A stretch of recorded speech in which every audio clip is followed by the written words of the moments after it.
Ассаламу алейкум, урматтуу мен каналда көрүүчүлөрүм, сиздерди каналдан көргөнгө абдан кубанычтамын.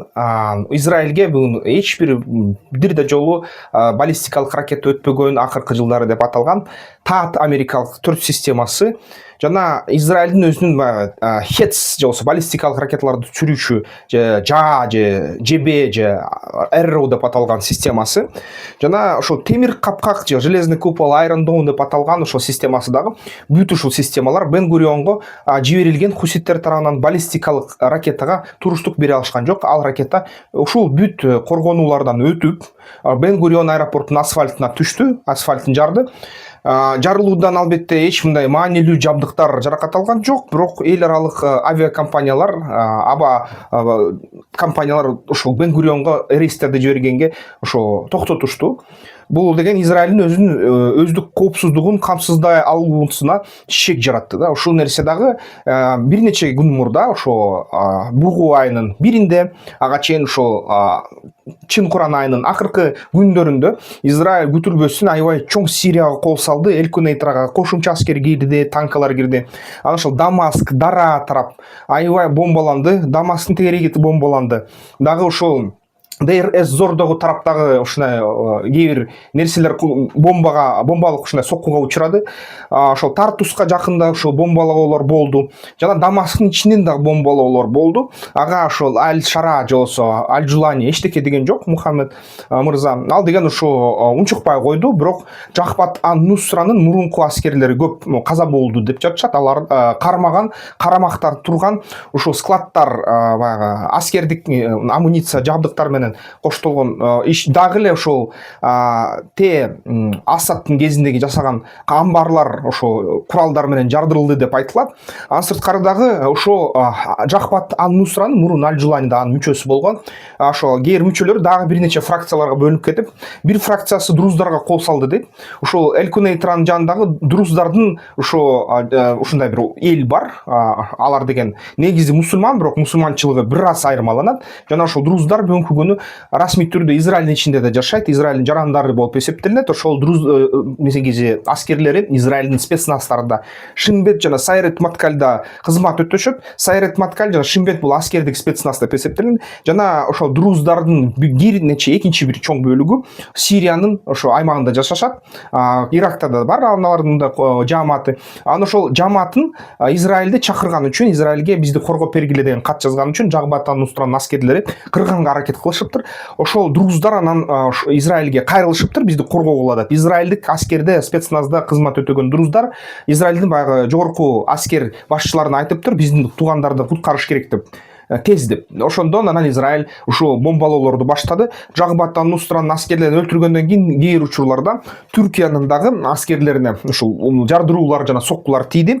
Түркия болсо ошо өзү Курдистанда курдтар куралды түшүрүп, мындай кичине өзүнүн басымын азайткандан кийин ошо түрк күчтөрү колдогон дагы сириялык топтор ошол курдтарга да басым жасаган, анан ошол Израилдин чек арасына да жакындаган да. Ошол кээ бир топтор жаракат алып өлүп калгандан кийин албетте Түркия тарабынан учактар асманга көтөрүлгөн жана акыркы ушул күндөрү Түркия Израиль тарапка соккуларды соккон атат авиа учактар менен деген сөздөр да болгон. Ушул нерселер аябай Трамп администрациясынын көңүлүн Украинадагы согуштан буруп ийди. Жана ошол толугу менен бул жерден алек болушту. Ошол көп баягы ишкерлер, ишчилер. Ошо менен бирге Израиль дагы ошо мурунку эски Патриот системанын 400 боеголовкасына чейин, бирөөсү айтат 90 дейт, бирөөсү 400гө чейин дейт. Дагы булактар ар кандай маалыматты берет. Украинага ремонтко жибериптир ошо ракеталарды, баягы чыгаруучу системаларды, ракеталардын өзүн. Анан ошо эмнеге?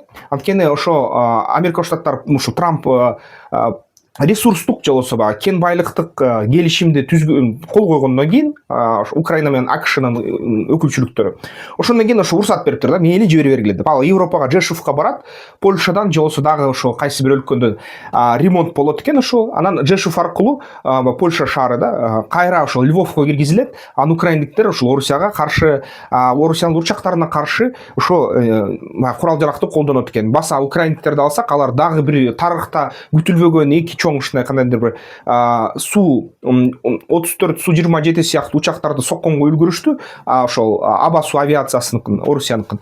Алгач жолу Магурадан ошол Р-73 жана ошо Сайдвиндер деген ракеталар колдонулду. Ушул ракеталар мурун баягы тиги учактарга эле сокуп алса, бүгүнкү күнү ошол ракеталар Магура деген суу дрондорунун жардамы менен учакты алыс бийик асмандагы учуп жаткан учактарга сокконго дагы мүмкүнчүлүктөр жетти. Сайдвиндер 40 километрге чейин учат. Эгерде абадан атылса, ошол Р-23 деле ошол 40-36 километрге чейин учат. Жерден албетте алар 2 километр алыстыкта учса, бул деген мындай аралык деле эмес деп эсептесе болот да.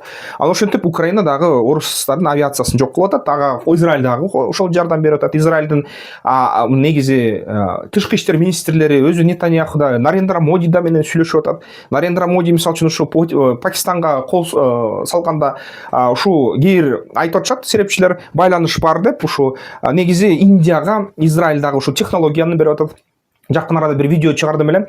Ошо Темир Нур деген система Израилде иштеп чыкты, армиянын курамына кирди деп. Индияда да жакында ошо Темир Нур сыяктуу система чыккан болчу. Аны айтып жатышат, Израильсиз бул нерсе болгон жок дейт. Израилдин жардамы болду дейт. Аны Израиль бүгүнкү күнү толук мобилизацияны жарыяла баштады да. Америка Коштор Штаттарынын атайын күчтөрү спецназ эмгичекти Йеменге түшө элек. Ошон үчүн Йемендеги күчтөр, хуситтер кошумча дагы акча алып атат. Кээ бир жашыруун маалыматтар, серепчилердин айтуусу боюнча акчалар жана ошо каражаттар, куралдар Кытайдын жардамы менен келип жүрбөсүн деп айтып атышат. Көп учурунда ошо Иран өзүнүн акчасын кетире баштады, өзүнүн армиясын күчөткөнгө, согушка даярданып Израиль менен, Америка Коштор Штаттары менен. Ошондуктан ошол акчаны көп. Бир четинен ошол Иран айтып атат да, биз деген макулбуз, биз деген ошо бизде өндүрүлгөн ядердик ошо бөлүмдөрдү, ошо дүрмөттөрдү жасабай Орусияга жана Францияга сатабыз же болсо жиберебиз деп коюп атышат да. Аны албетте бул деген такыя деп эсептелип атат дагы батыш ошо күчтөрдүн тарабынан. Иран хуситтерге жардам берсе, ким жардам берип атат деп баары башын катып атышат, башын тырмап атышат. Ошондо ошо Кытайга кайра ушуну көз түшүп атат. Кытай жардам берип аткан окшойт деп. Хуситтерге Америка Коштор Штаттарынын алып жетпей атат. Ошон үчүн Израилде хуситтер аткылап атат. Израилде Хезболланын кээ мүчөлөрү аткылап атат дагы эле ошо Ливиянын ошол аймагынан. Сириянын аймагынан Жагбат Нусра күчтөрдү Израилдин чегарасына жакындатып атат. Түркия Израилге кол салабыз деп атат да. Түркия ушул бизге Израилге бир аз мындай суроолор бар деп атышат да. Эгерде эмки ушундай дагы бир Түркияга жардам берип аткан Сириядагы күчтөргө Израиль дагы ушундай сокку берсе, анда ошол Израилге каршы Түркиянын авиациясы колдонулат деп атат да. Мурун түрктөр мындай айтып баштаганда иштен сөздөн иш алыс болбойчу эле да. Аны ошол жакын арада дагы ошол эмнени көрөбүз, кызыктуу да. Бүгүнкү күнү ушул кайра ошол Цахал, Сайрет Маткаль жана ошо Шинбет деген күчтөрдүн көлөмүн кайра көтөрө баштады. Израиль резервисттердин баарын чакырып атат. Дүйнө жүзүнө тарап кеткен Израилдин аскерлерин кайра артка чакырып атат, мамлекетке керексиңер деп. Толук масштабтуу согуш жасайбыз дейт. Ушул жакынкы чыгыштын баарын тазалайбыз дейт. Анын аркасы менен дагы Америка Коштор Штаттары айтып атат, Израилге толугу менен бүт касса ачылат деп атат да. Дональд Трамптын кишилер тарабынан ушундай сөздөр болуп атат. Дональд Трамп ушул Газага Ривьераны куруу эмгичекти планында, андан сырткары дагы ушу Израиль аркылуу Суэц каналын токтотуп, ошо Египет эгерде Мисир дагы эле мусулманчылык солидардык мындай жааматтык кандайдыр бир ынтымак колдой берсе, акчасын бере берсе, ошо топторго баягы мусулман ага инилер деген ошол топторго берип аттыр. Ал мусулман ага инилер болсо кандайдыр бир жол менен ошол эле Сириядагы Жагбат Нусра башка кыймылдарга жардам берип аттыр Мисир тарабынан. Ошо Суэц каналын жабабыз дейт да. Суэц каналынын ордуна ушу бүт товарлар Кытайдан жүрүүчү же болсо ошол Индиядан жүрүүчү Израиль аркылуу Европага барат деген ошол экинчи жол деген долбоорду ачып атышат. Бүгүнкү күнү дүйнө серепчилердин айтуусу боюнча экинчи жол деген логистикалык ошо маршрут ачылса, Израиль аркылуу товарлар өтө баштаса, Индиядан же Кытайдан болобу, Индиядан болобу Европага жана ошо жакынкы чыгыштан Израиль аркылуу газ жана нефть бара баштаса, анда бул деген ошо мындай түндүк жарым шардын экономикалары өлүп кетет деп айтса болот да. Ошол жерден Орусиянын мисалы үчүн экономикасы толук алсырайт. Ошол эле Ирандын экономикасы толук алсырайт да. Түркиянын экономикасы ошо Европаны күн карамадай карап калат да. Турандын долбоору акчасын албай коет. Кытай албетте аябай мындай кыйын абалда болот. Кытайдын товарларына көзөмөл ошо Америка Кошмар Штаттары, Израиль жана ошо батыш дүйнөсү колго алып алат да. Батыш дүйнөсүнө бул майдай жагып атат.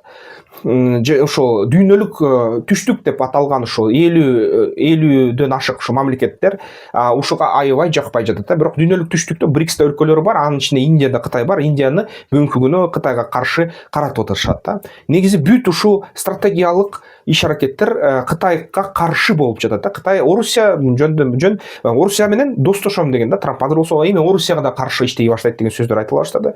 Кытай менен Орусия кысымга алынып атат да.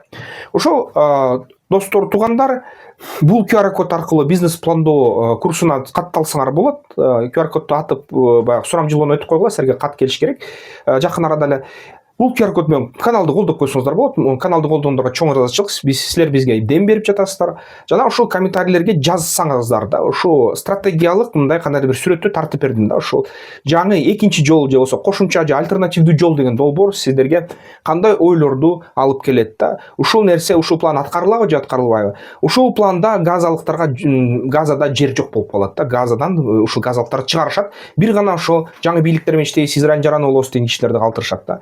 Ушул болуп жаткан же боло турган ошо өзгөрүүлөргө силердин көз карашыңар кандай? Ушул аткарылабы, аткарылбайбы? Туура көрөсүңөр, туура көрбөйсүңөрбү? Тынчтык орнотсобу булар же Евразияда баягы тынынбас Венгериздерде Стратфордо жазылган ошо түтөп турган ошо конфликт улана береби да? Ушу боюнча оюңарды бөлүшүп койсоңор мага өтө кызык. Анда эмесе эмки видеолордон көрүшкөнчө. Аскер тактикалык федерация уюштурган, көп учурунда ошонун мүчөлөрү уюштурган да жеке ошо эс алыш күндөрү болуп өткөн оюндар бар. Ошол оюндарга катышкыла. Анткени ушул оюндар ар бир базар күн болот. Ар бир базар күнү албетте бул жерден жакшы бир тажрыйба алса болот оюнду. Анан кийин дагы аябай жакшы өзүңөргө ишенип алсаңар, чоң оюндарга катышсаңар аябай жакшы болот да.